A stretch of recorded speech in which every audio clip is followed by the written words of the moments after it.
Coming to acting school Vizag Satyanand గారు acting school అంటే ఎక్కువ వినిపించేది వైజాగ్ సత్యానంద్ గారు. ఆ తర్వాత దేవదాస్ కనకాల గారు. రైట్. సో సిమిలర్ గా లాస్ట్ 10 years నుంచి చూసుకుంటే బిఫోర్ ఎప్పటి నుంచో ఉన్నారు మీరు. బట్ ఈ సిమిలర్ గా ఎందుకంటే మీ దగ్గర నుంచే విజయ్ దేవరకొండ గారు, ఆనంద్ దేవరకొండ అండ్ చాలా మంది శ్రీ విష్ణు గారు వీళ్ళందరూ కూడా మీ దగ్గర నుంచి బయటకు వచ్చిన వాళ్ళు. సో కాబట్టి మీ యాక్టింగ్ స్కూల్ మీ గురించి సూత్రాల గురించి బయటకు వచ్చింది. సో ఈ థాట్ ఎందుకు వచ్చింది అసలు మీకు యాక్టింగ్ స్టార్ట్ చెయ్యాలి అనే థాట్? ఓకే ఓకే, మంచి ప్రశ్న అది యాక్చువల్గా. ఎందుకంటే ఎప్పటి నుంచో మన ఇండస్ట్రీ వాళ్ళు ఈ పిచ్చి చాలా తక్కువ ఇండస్ట్రీ వాళ్ళకు ఉంటుంది. బాంబే వాళ్ళు దేవుళ్ళు, బాంబే ఆర్టిస్టులు, ఓహో ఫలానా వాళ్ళు ఉంది, ఇక్కడ ఆర్టిస్టులు వేస్ట్, బాంబే ఆర్టిస్ట్. అది బ్రేక్ చేయాలని ఫస్ట్ ఇది కాస్టింగ్ది మనం స్టార్ట్ చేద్దామని అనుకున్నాను. ఆ కాస్టింగ్తో పాటు మనము వాళ్ళకి ప్లాట్ఫామ్ ఇవ్వడానికి వాళ్ళని ట్రైనింగ్ చేస్తే కూడా బాగుంటుందని వర్క్షాప్స్ స్టార్ట్ చేశాం. అదే ఉద్దేశం. ఎంతవరకు సక్సెస్ అయ్యామో మనకు తెలియదు, కానీ చూస్తుంటే తెలుస్తుంది ఇంతవరకు ఎంత శాతం మనము దాన్ని అది చేయగలిగామని. సో అది ఉద్దేశం, మెయిన్ ఉద్దేశం. అంటే ఇక్కడ మన వాళ్ళు ఉన్నారు కదా, మళ్ళీ బయట నుంచి అందరూ అంటారు ఆర్ట్ ఈజ్ యూనివర్సల్, ఎక్కడున్న ఆర్టిస్టులు మనం పిలవచ్చు అది, కానీ వేరే ఇండస్ట్రీ వాళ్ళు మిమ్మల్ని ఎందుకు పిలవరు? వినయ్ వర్మని ఎందుకు పిలుస్తున్నారు? మిమ్మల్ని ఎందుకు పిలవట్లేదు? మీరెందుకు పిలుస్తున్నారండి? ఇక్కడ వెతకలేరా మీరు? ఎందుకు వెతకలేరు? అబ్బా నాటకం వెళ్ళి చూడాలా, సుత్తిరా బాబు, ఎవరు చూస్తారా? అక్కడ అందరూ డైరెక్టర్స్ అందరూ వెళ్ళి నాటకాలు చూస్తారు, అక్కడ నుంచే వాళ్ళు వేయించుకుంటారు. ఇక్కడ లేదు. మలయాళం ఇండస్ట్రీ వెళ్ళండి, తమిళ ఇండస్ట్రీ వెళ్ళండి, కన్నడ వెళ్ళండి, బెంగాలీ వెళ్ళండి, ఒడియా వెళ్ళండి, మరాఠీ వెళ్ళండి, ఏ ఇండస్ట్రీ వెళ్ళినా వాళ్ళు ఆర్టిస్టులు మొత్తం రంగస్థలం నుంచి వస్తారు. ఇప్పుడు బయట నుంచి తెస్తున్నారు కదా మీరు ఆర్టిస్టులు, తెచ్చుకోండి, నో ప్రాబ్లం. కాకపోతే సింక్ సౌండ్లో చేస్తారా డబ్బింగ్? షూటింగ్ సింక్ సౌండ్లో చేయండి, అప్పుడు తెలుస్తుంది మీ ఆర్టిస్ట్ విలువ ఏంటండి. వాళ్ళు ఏదో ఒకటి చెప్పేస్తారు, ఇక్కడ ఆ డబ్బింగ్ ఆర్టిస్ట్ వస్తాడు. ప్రతి ఒక్క బయట నుంచి తెచ్చిన artist he will sound same sound వస్తుంది మనకు. ఆ ఆర్టిస్ట్ ఎవరో మనకు తెలియదు, కానీ మనకు తెలుసు వీడు ఎవరో నాన్ తెలుగు ఆర్టిస్ట్, ఎవరో డబ్బింగ్ కాదు అని. సో ఆర్టిస్ట్ని డబ్బింగ్ చెప్పినట్లు చెప్పకుండా క్యారెక్టర్ లెక్క చెప్తే ఎట్లా ఉంటుంది అని ఆలోచించాం. కనీసం అది కష్టపడండి.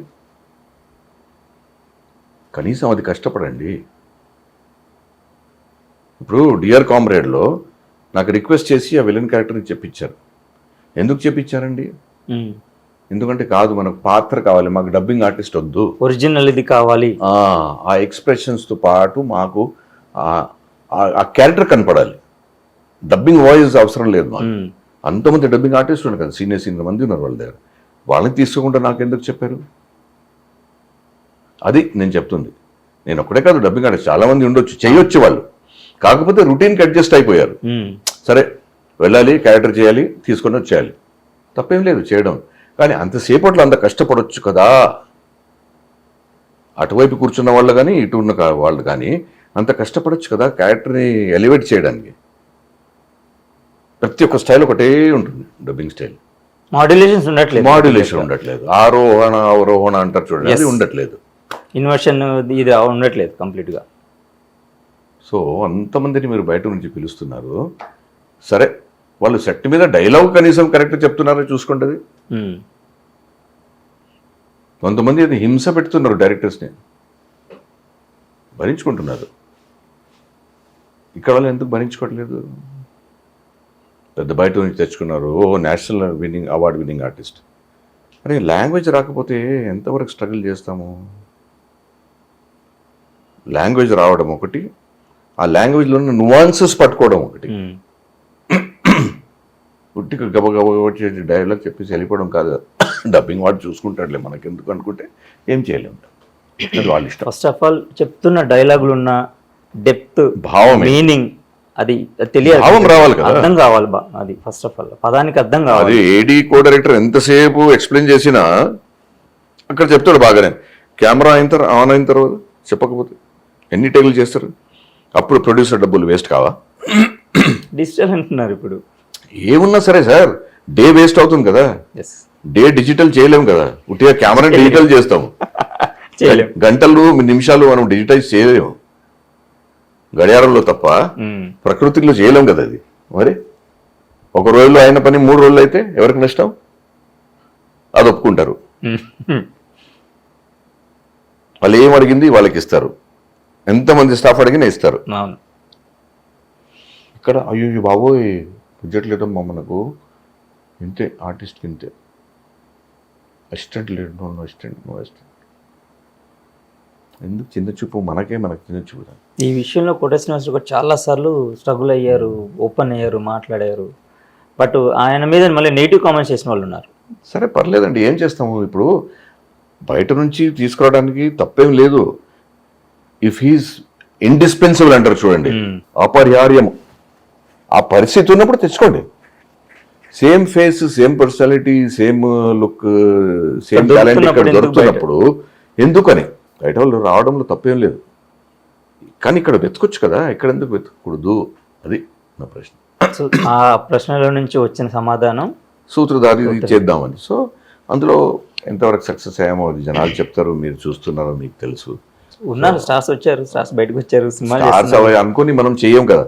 మనము వాళ్ళు ఇక్కడ నుంచి they should go out as better persons, better citizens, disciplined people లాగా ఇక్కడ నుంచి వెళ్ళాలి. ఎక్కడ వెళ్ళినా వాళ్ళు పేరు తెచ్చుకోవాలి. అదే ఉద్దేశం మన వర్క్షాప్స్లో. ఓ నువ్వు ఇప్పుడు స్టార్ అయిపోతావు, నీకు ఇది ఉంది చేతిలో, ఇక్కడ ఉంది, నీకు ఇప్పుడు చేస్తాను, వెళ్ళిపోతావు ఎక్కడో అని ఎప్పుడు చేయలేదు. ప్రతి ఒక్కరిని సేమ్ ట్రీట్మెంట్, అప్పుడు కానీ ఇప్పుడు కానీ. సో ఆ డిసిప్లిన్ ఎప్పటికి ఉంటుంది, దృష్టిలో ఉండిపోతుంది మైండ్లో. ఇప్పటి కూడా వాళ్ళు మెసేజ్ చేస్తుంటారు, కెమెరా ముందు వెళ్ళినప్పుడు మీరు ఆ మాట చెప్పింది ఇప్పటివరకు గుర్తొస్తుంది, అదే దృష్టిలో పెట్టుకొని అదే గంతవ్యం పెట్టుకొని మేము చేస్తాము అని. అది చాలు కదా మనకు, అంత గ్రాటిట్యూడ్ వాళ్ళు చెప్తుంది.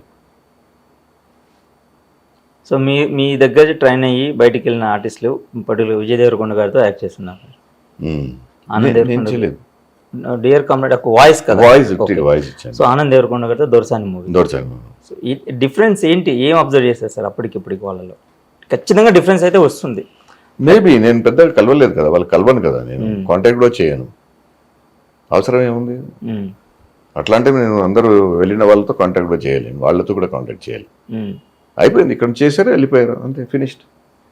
ఏమైనా అవసరం ఉంటే కలిస్తేనే మాట్లాడదాం, కానీ నువ్వు ఇక్కడ చేసావు, నా గురించి నువ్వు చెప్పట్లేదు, నువ్వు నా గురించి ఏమి ఆలోచిస్తలేవు, నువ్వు ఎప్పుడు వచ్చి కలవట్లేదు, అది వేస్ట్. అది సో ఎక్స్పెక్ట్ చేయరు, ఎందుకు ఎక్స్పెక్టేషన్? ఏ ఎక్స్పెక్టేషన్ స్టార్ట్ చేసాం మనము? వీళ్ళు యాజ్ బెటర్ సిటిజన్స్ బయటికి వెళ్ళాలా స్టార్ట్ చేశాం కదా, మళ్ళీ వేరే ఎక్స్పెక్టేషన్ ఏముంటుంది? ఎందుకు పెట్టుకోవాలి? నేను గొప్పనా, నేనే ఫలానా, వాడు వచ్చి నాతో కలవాలి, నా కాలు మొక్కాలి, నా దగ్గర ఏదో పంపిస్తుండాలని అవసరం లేదు.